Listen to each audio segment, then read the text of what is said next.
So here is what the chair looked like before. This is the back.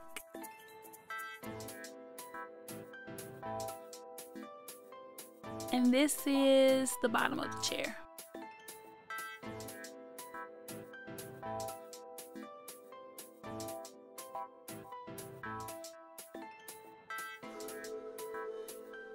So here are the pictures that I drew to get my measurements correct. And then I went to the fabric store.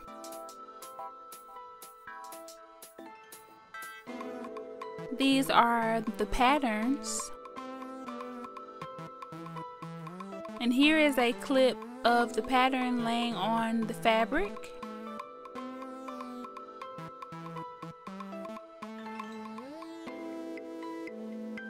Here is some of the pieces put together. As you can see, the cover is forming nicely. If you would like to see more videos like this, please comment about that below.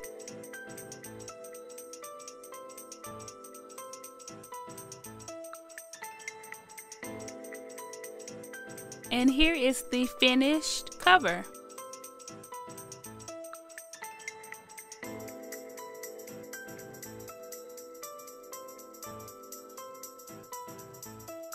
This was a really fun project. If you have a chair to cover or anything, this is something nice to do. Here's the bottom. I did a drawstring design. So yeah, here's the before and after. I hope you enjoyed this video. Please like and subscribe.